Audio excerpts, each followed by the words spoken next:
Obrigado.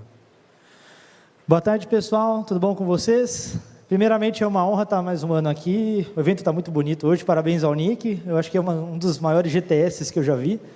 E, bom, para quem não me conhece, eu sou o Daniel D'Amito, sou o CEO, fundador da Sage Networks. Estou aqui com o meu amigo Berghetti, que é mestre em ciência da computação e trabalha com a gente com pesquisa e desenvolvimento de anti-DDoS. E o que a gente vai falar hoje é um breve estudo sobre a anatomia dos ataques DDoS de SymFlood. Ele é um breve estudo, de fato, porque por questão de tempo, que é muito curtinho, mas eu acho que já vai esclarecer bastante coisa.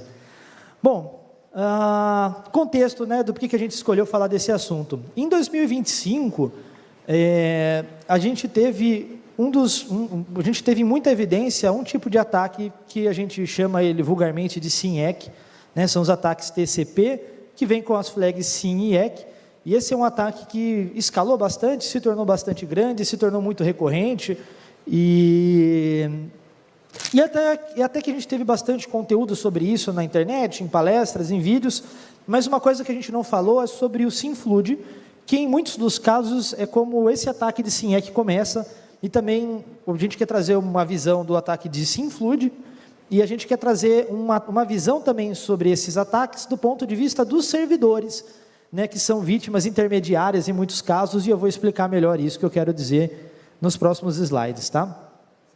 Quem são os três principais agentes envolvidos nesse ataque?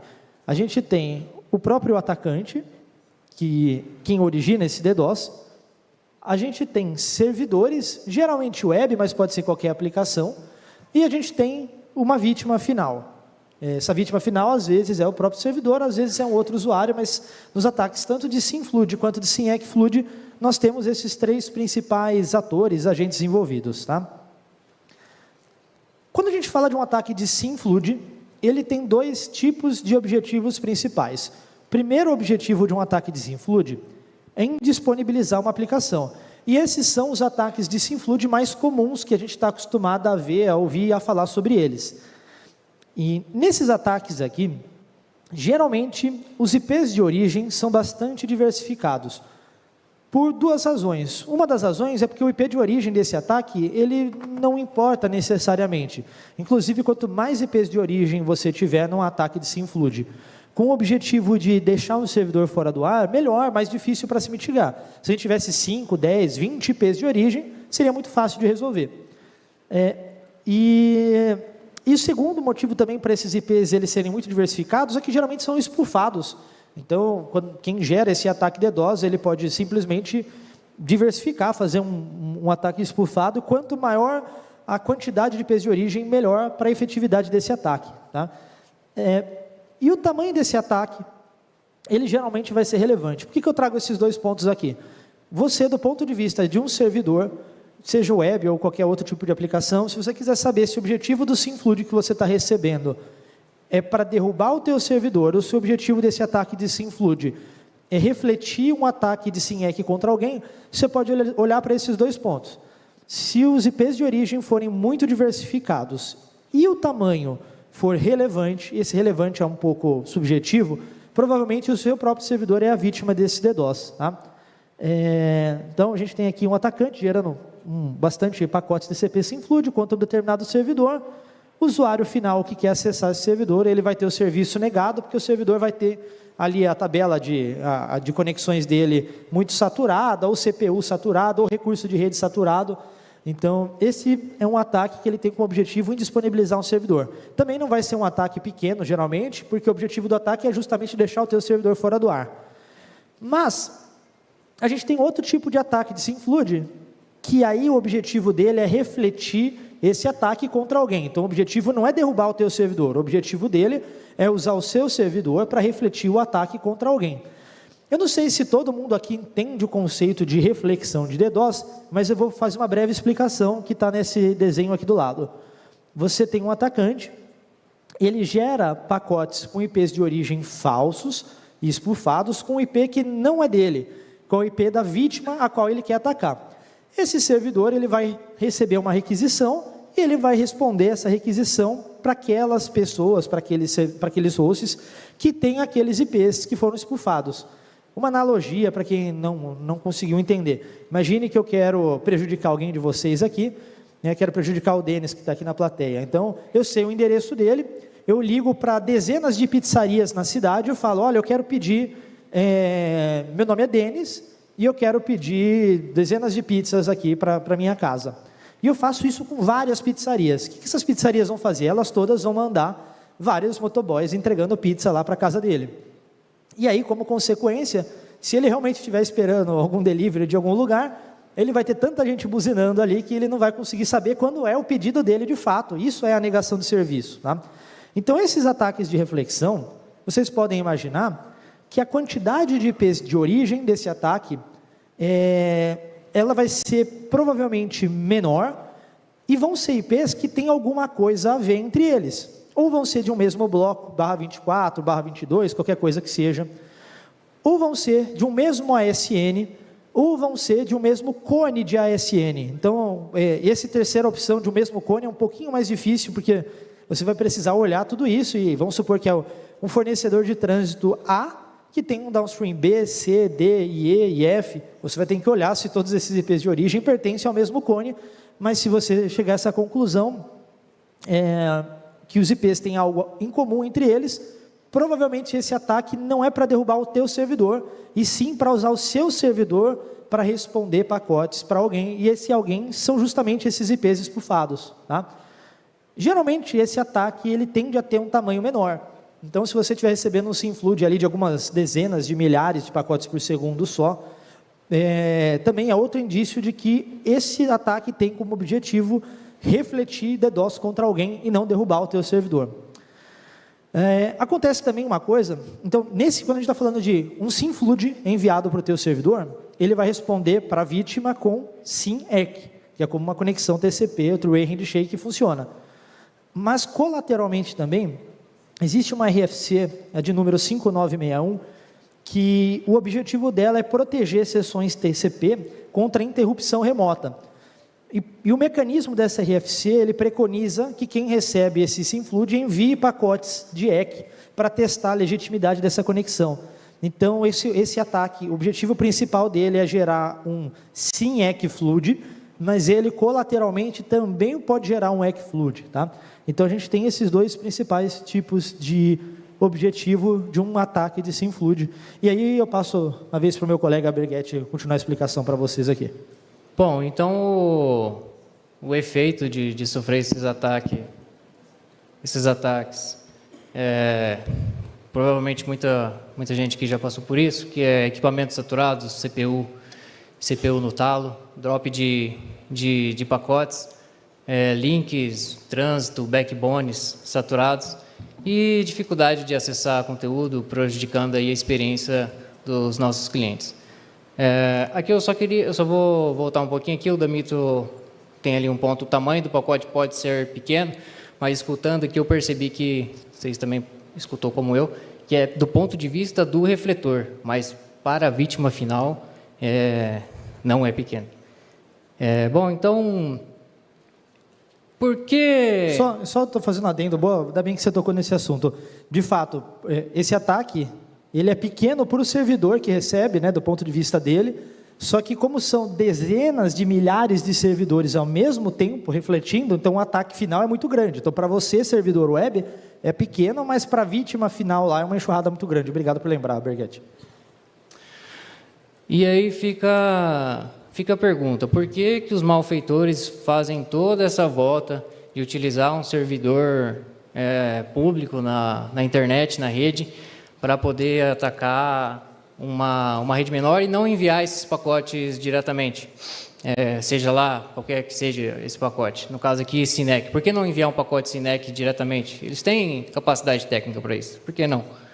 Porque eles se aproveitam da capacidade de retransmissão do TCP, que toda vez que ele não recebe uma confirmação dos dados, ele retransmite aquela informação.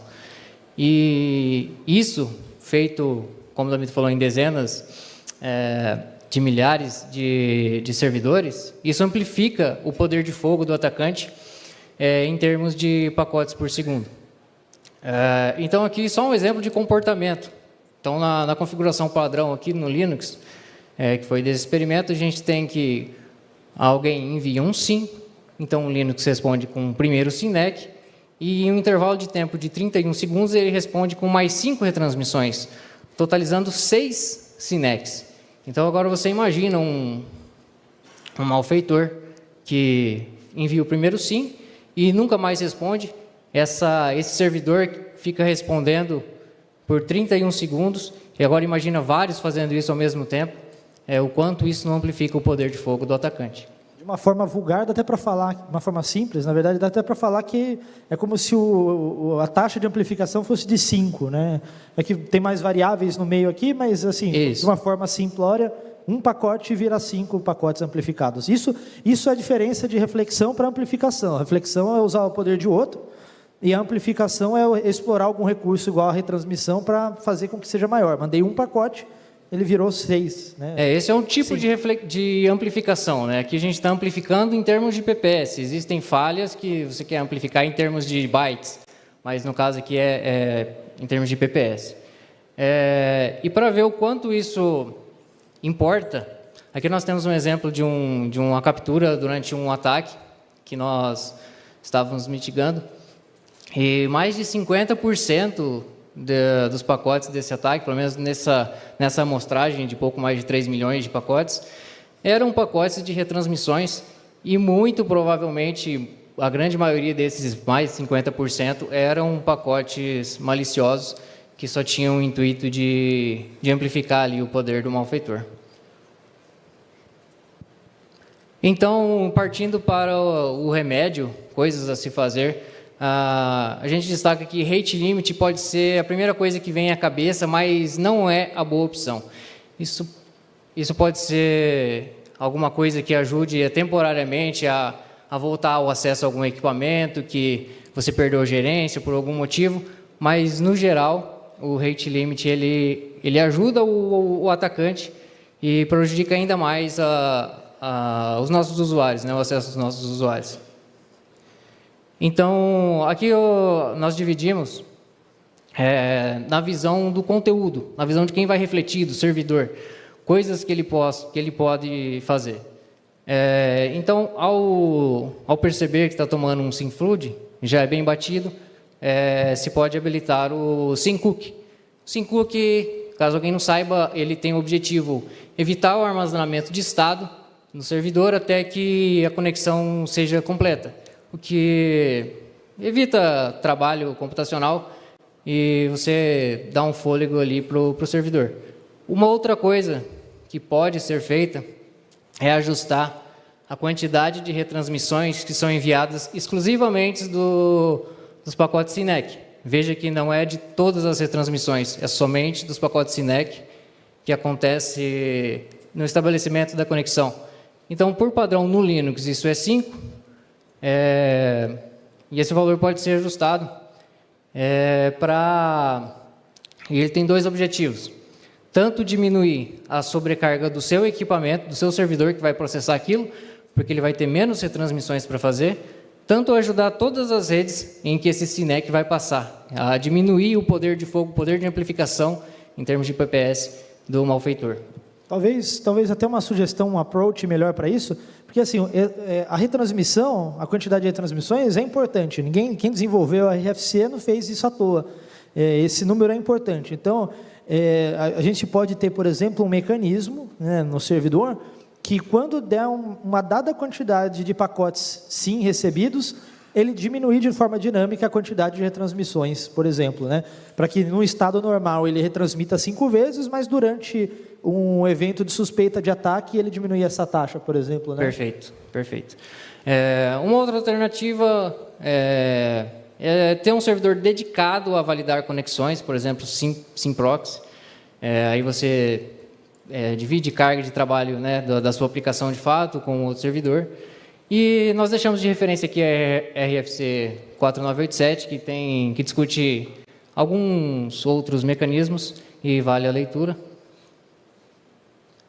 Aqui um exemplo da alteração daquela opção do segundo bullet ali, um exemplo. Aqui alteramos essa opção para 0. Obviamente, no mundo real, isso não é ideal, porque vai eventualmente prejudicar conexões legítimas, mas só mostrando que, de fato, podemos ajustar esse parâmetro e esse é o mesmo teste anterior em que a caixa enviou 5 retransmissões, então agora ela só manda o primeiro, mas nenhuma retransmissão acontece.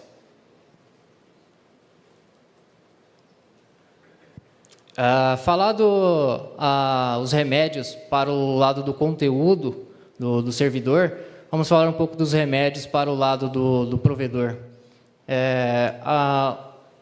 Uma coisa que pode ser feita é utilizar soluções de Firewall Stateful, em que ela somente vai deixar validar pacotes entrantes se ela conseguir mapear, né? Então ela vai manter uma control ali, vai manter esse estado. No entanto, a gente entende que é difícil implementar isso bem, tanto por motivos de escala, tanto por motivos de onde essa caixa tem que estar na rede, porque ela precisa ter uma visão ali simétrica dos dados e nem sempre isso é possível. Outra alternativa é a utilização de soluções que são especializadas para isso, que são diferentes de firewalls convencionais, mas elas são pensadas, projetadas tanto em escala, tanto em algoritmos, para esses casos mais críticos, que é o DDoS.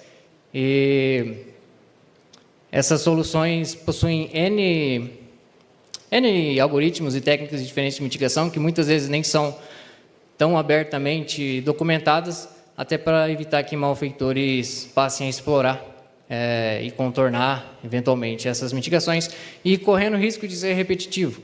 Rate limit não é a melhor opção, isso vai afunilar ainda mais a estrada dos nossos clientes e aumentar o colateral. Um adendo desse segundo bullet point é que é importante separar a solução de anti-DDoS de solução de firewall. É desenvolvido a arquitetura do sistema, a lógica do sistema, o algoritmo, com premissas muito diferentes. Ambos são filtros de tráfego, mas um parte de uma premissa, outro parte de outra. O firewall parte da premissa de que você tem uma quantidade maior de tráfego limpo do que sujo, que você tem que achar um pouco de tráfego sujo dentro de uma quantidade de tráfego limpo. O DDoS é o contrário, ele se parte de uma premissa de que quase tudo que está passando por ele é tráfego sujo, ele é feito para lidar com uma quantidade muito grande de dados, e ali no meio desse pouco de tráfego sujo tem tráfego limpo. Então, é muito diferente. O firewall não é feito para lidar com uma escala muito grande de dados. Você não vai ter, geralmente, um firewall para mitigar 300 milhões de pacotes por segundo num cenário normal. Mas anti-DDoS, isso é normal, isso é razoável. Então, essa é a diferença. Os dois são filtros, mas, apesar o primeiro bullet point use uma mitigação stateful. Na teoria, um firewall faz, mas na prática, por questão, que nem o Michael falou bem, de escala, topologia, é muito difícil você fazer isso com firewall. Por isso que soluções de anti-DDoS são mais adequadas para isso. Elas conseguem fazer isso com algoritmos fechados, que por razões óbvias não são explicadas, senão é fácil de alguém desenvolver um novo ataque. Aí sim elas lidam bem com isso daí. Obrigado, meu pai. Perfeito. Já partimos para o encerramento aqui, só fizemos um pequeno resumo. Nós quisemos passar... Que susto. Acho que foi o Wallace ali, ele que levantou.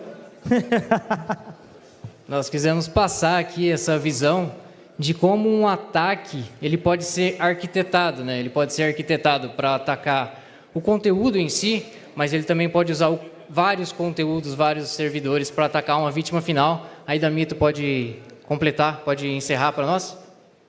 Então, bom, resumo da ópera aqui do que a gente falou. Se você está recebendo o SymFlood, né, você, na condição de um servidor recebendo o SymFlood, como você deve mitigar isso, falando de forma genérica há pouco tempo? Use SymCookies, tá? Para quem não sabe, SymCookie você recebe um pacote TCP/SYM, em vez do seu servidor alocar recurso já para essa conexão, ele primeiro espera o three-way handshake ser confirmado para depois ele estabelecer, então evita a saturação de recurso computacional no próprio servidor. Isso é uma técnica. Outra, utilizar um SymProxy É muito parecido com isso, mas você tem um servidor antes, um appliance, uma máquina, um equipamento dedicado para fazer isso, só essa função. Não, é um equipamento de maior escala que faz isso e dedicado. E evitar retransmissões de SYNEC ou evitar isso deliberadamente, reduzir o máximo possível. Porque se você não fizer, se você não evitar retransmissões, você vai ser o cara você vai ser a vítima intermediária desse ataque de SYNEC. O que eu quero dizer com vítima intermediária? Você não é o destino do ataque, né? Você está sendo usado junto com dezenas de outros para atacar alguém. Isso causa muita confusão, tá? O provedor de conteúdo é muito normal enviar, e a gente recebe muita notificação, cliente nosso está sofrendo, olha a confusão que isso causa. O cliente nosso está recebendo um ataque de SYNEC. Aí ele recebe, ao mesmo tempo, uma notificação de uma empresa, você está me atacando com SYNFlood. O cara entra em parafuso, ele fala, como que eu estou recebendo um SYNEC, Flood, e ao mesmo tempo eu estou fazendo um SYNFlood? É por causa disso, alguém está usando o seu servidor, você que notificou, ou o seu servidor web, para amplificar ataque. Então, quando o cara que está notificando o meu cliente, na verdade, ele é quem devia ser notificado, não sei se vocês conseguem entender isso, ele que está fazendo o ataque. E aí, se você é vítima do ataque de SYNEC e Flood, que aqui a gente chama de vítima final, veja nesse diagrama ali que a gente colocou um exemplo, né? O atacante está spoofando com IPs do bloco da vítima final, 192.0.2.1, para que o servidor responda para a rede 192.0.2.0/24. E aí aqui, qual que é a sugestão? Monitorar, de alguma forma, o handshake e descartar pacotes inválidos. Uma premissa aqui básica, né? Não tem como chegar a um EC ou um SYNEC se não teve um SYN antes, né? Na teoria isso é muito fácil, fazer isso em larga escala e performaticamente é difícil, mas aqui é a fórmula de como isso deve ser feito. Então, se você, de novo, o que o Mike falou, não quero ser repetitivo, não use rate limit. Fazer rate limit de SYNEC é concretizar o DDoS, tá? Você vai deixar o serviço fora. Ou usar alguma solução que tenha algum algoritmo avançado de testagem, e aí são soluções industriais. Não vai ter, não conhecemos a priori alguma solução open source ou que tenha um algoritmo divulgado de como fazer isso, porque hoje no mundo do DDoS você tem até soluções de DDoS as a service que tem ali junto, né? E aí esse DDoS bypassa a mitigação tal, esse DDoS bypassa a mitigação tal. Então o motivo de não se divulgar o que se usa para mitigar é isso, evitar justamente que aquele algoritmo, aquela técnica de mitigação se torne obsoleta. Então, esse é o resumo, gente. Agradeço mais uma vez pelo tempo de vocês. Tem aqui um QR Code da Sage Networks.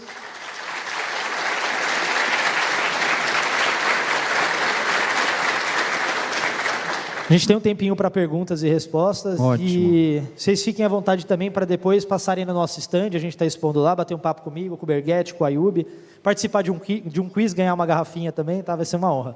Deixa eu fazer um online aqui primeiro, que já estava na fila. A pergunta do Gabriel Oliveira. Nos incidentes reais que você já analisou, que vocês já analisaram, qual foi o erro mais comum das equipes ao responder a um SYNFlood? Esse é legal. Esse é o erro top 1. Bloquear o ASN, naquele caso de ataques de reflexão, bloquear o ASN do SYNFlood, só bloquear em vez de usar alguma técnica mais inteligente. Porque, do seu ponto de vista, você se defende, você evita que o ataque derrube seu servidor. Só que quando a gente está falando de empresas, provedores de conteúdo grandes, eles acabam também bloqueando o usuário legítimo. Então, tem um grande provedor de conteúdo brasileiro, que sempre que começa o ataque de SYN Flood, é batata. O cliente que está sofrendo Flood, por mais que você mitigue, ele para de acessar o site, todo o ecossistema daquela empresa, porque ela está fazendo um rate limit ou um bloqueio do lado dela das origens do ataque, que não são a origem do ataque, são pacotes espufados. Então, o maior erro é esse, você bloquear a origem, fazer um rate limit da origem, sem usar alguma técnica melhor, como SYNCOOKIE, SYNProxy. Agora é o Evandro ou é o Gondi? Opa, Damito. Excelente palestra aí de vocês, parabéns aí. Queria antes fazer um adendozinho também ali do SYNProxy, né, que vocês colocaram lá do servidor dedicado também, mas quem quiser também fazer no próprio servidor, se for um Linux, próprio iptables ou o NFT, né, o NFTables, também você consegue também criar regras de SymProxy, tem um módulo de SymProxy do próprio Firewall para poder ficar fazendo essa checagem, né? Isso é bem legal. Inclusive, já fiz alguns testes com isso. A outra também é que, além desse problema todo gerado pelo ataque de SYNEC, é que a vítima ainda entra num terceiro problema, né? Que as origens, por serem, né, verdadeiras, né? E muitas delas, até vezes, órgãos do governo, que têm sites abertos, ou Microsoft, ou seja lá quem for, acabam, com os firewalls deles, né, de New Generation da vida, bloqueando todos os acessos daquele cliente, ou seja, ele acaba sendo prejudicado, além do ataque, ele passa a ser prejudicado com não acesso, mas aqueles sites, aí entra todo um problema, né, de contactar, e é difícil. E aí, assim, o que eu queria também te perguntar, Damiento, hoje, do SYNEC, ele está sendo bem tratado, porque a gente sabe que da diferença para a gente saber se tem um sim ou não, depende muito do up e o down, né?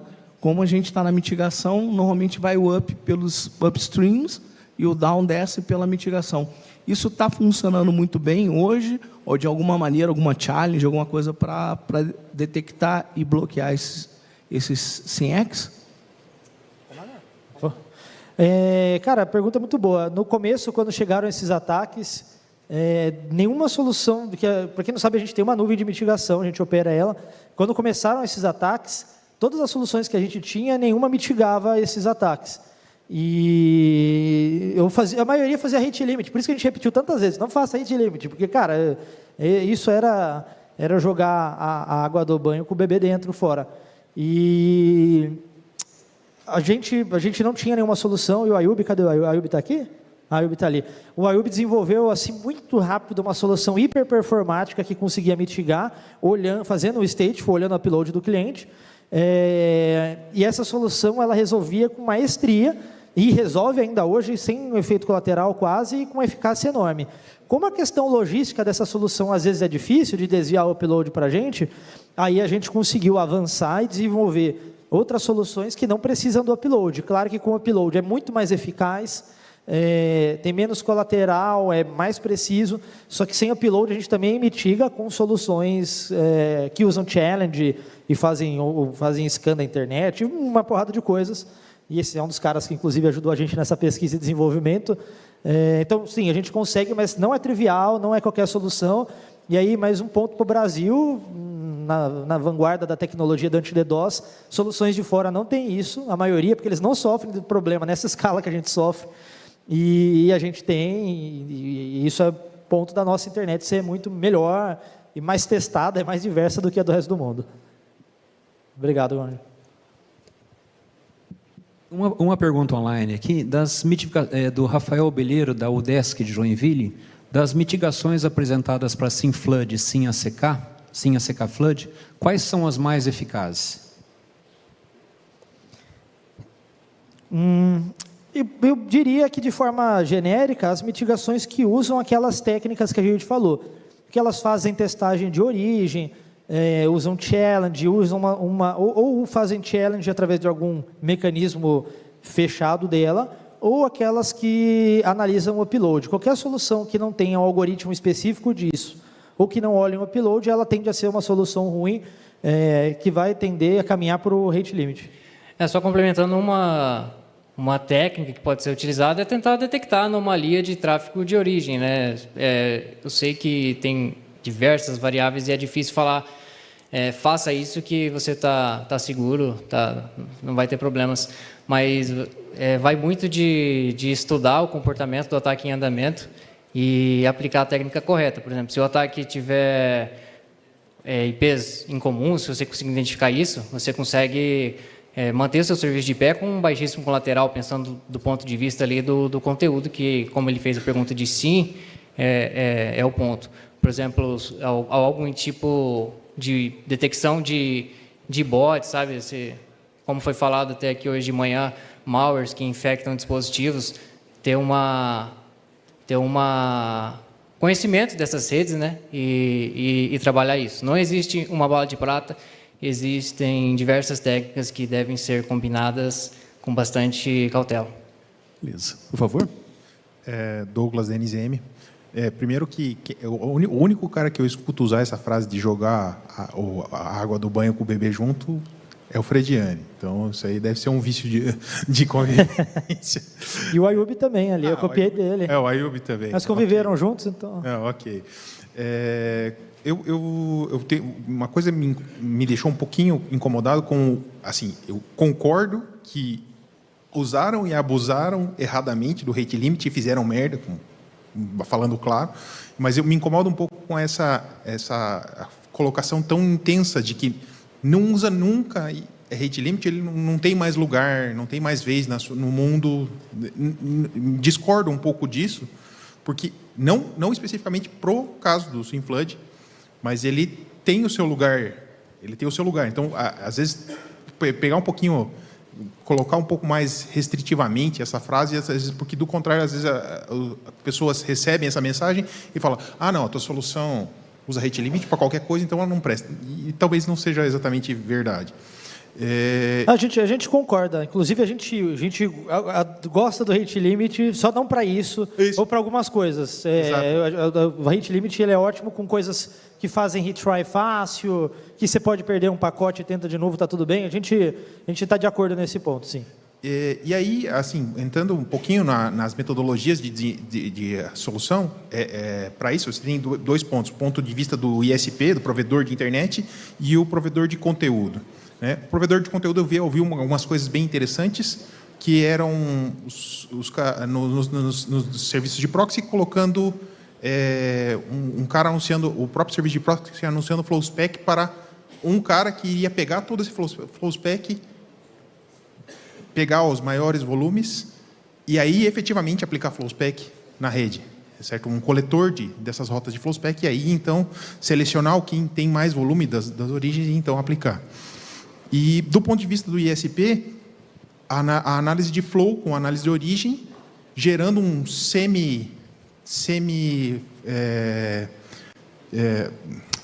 me fugindo a palavra, a conexão stateful, um semi-stateful, que é onde ele faz a análise por NetFlow e habilita isso como uma espécie de flow spec na borda.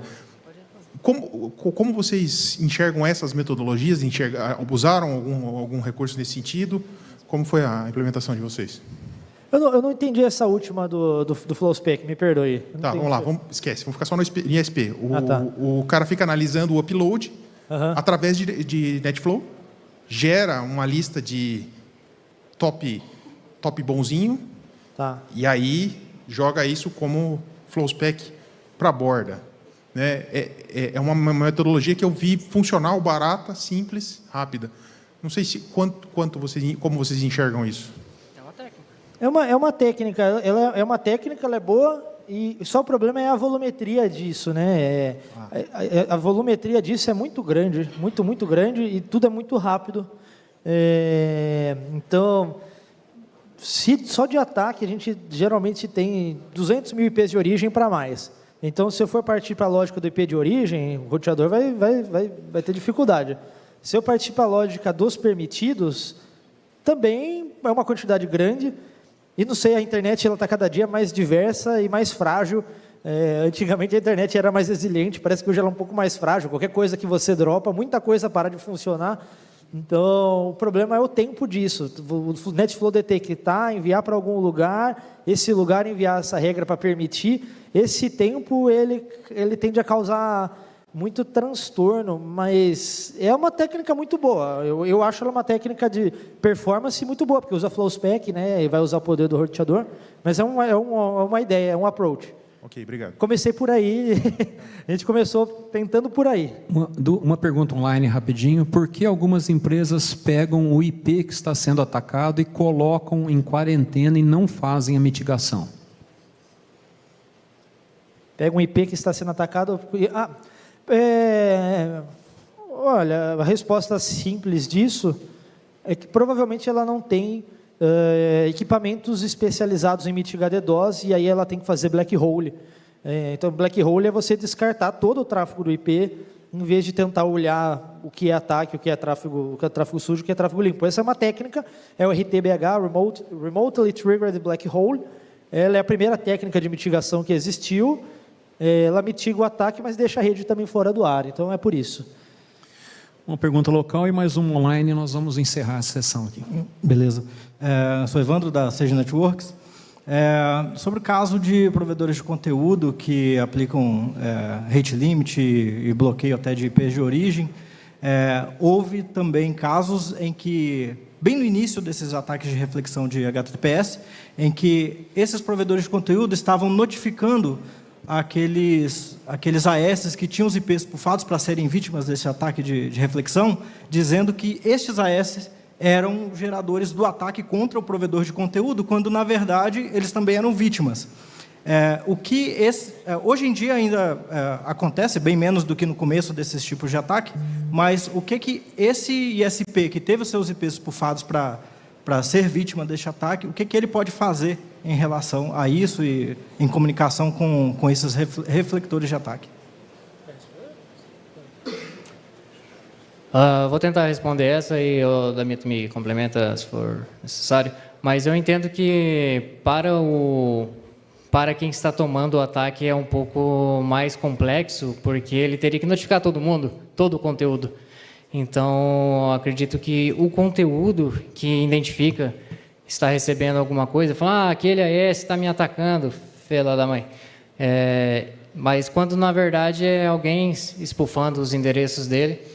E talvez uma boa prática seria, em vez de dropar o conteúdo daquele AS ou daqueles IPs incomuns, notificar, falar, estou recebendo ataques com seus IPs, pode ser que não seja você, mas cabe uma investigação, ou pelo menos notificar que estou fazendo rate limit, então você pode ter colaterais ao acessar conteúdos da minha rede.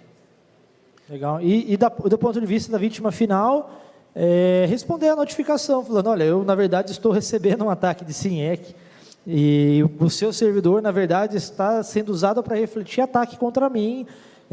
E aí você manda o link da apresentação para eles aqui, para que eles entendam melhor. Um dos motivos da apresentação é esse. É difícil, muito, muito difícil explicar isso. Então, esse vídeo eu acho que serve para quem vê aí no futuro entender do que se trata o problema. Uma última pergunta online aqui do Pedro, da Microchipnet. Você poderia dar uma palavra, além da mitigação, que remedia como os atacantes conseguem simular tantos IPs diferentes, dificultando o reconhecimento? Alguma recomendação específica? Olha, é trivial. É trivial você forjar IPs, qualquer um com pouco conhecimento, hoje em dia, aí, com IA. Então, forjar IP é trivial. O que pode ser mais complexo é poder de fogo. Por isso que os atacantes recorrem aí à amplificação, usando amplificação do PPS, usando essas transmissões. E por isso é trivial, e também é muito difícil identificar um IP que está espufado. Aí a gente já entra no debate aí conhecido de vocês das boas práticas, que é para habilitar o RPF, que seria lindo se todo mundo fizesse. E de quem, então, e também complementando, do ponto de vista de fato, a mitigação ela reduz os efeitos do ataque, e para que você tenha ainda menos impacto, é fazer o básico muito bem feito. IPv6, DNS recursivo, então, como o amigo mostrou aqui na palestra anterior, poucas ameaças em IPv6 ainda, então, usar IPv6, usar e abusar de IPv6, ter DNS recursivo funcionando, um DNS recursivo próprio, não ter loop de roteamento. Eu todo dia vejo o caso de loop de roteamento, eu não sei, a gente está em 2025 já, semana de infraestrutura, nossa, que ano? GTS número 40, a gente já falou tanto de loop de roteamento, IPv6 e coisa e tal, e ainda não sei porque que as pessoas não resolvem. Isso eu posso falar com propriedade, que o básico bem feito resolve 50% dos problemas. Tá? Muito bem, vamos agradecer o Michael, Daniel, obrigado, gente. Obrigado. Bom. Obrigado. Nós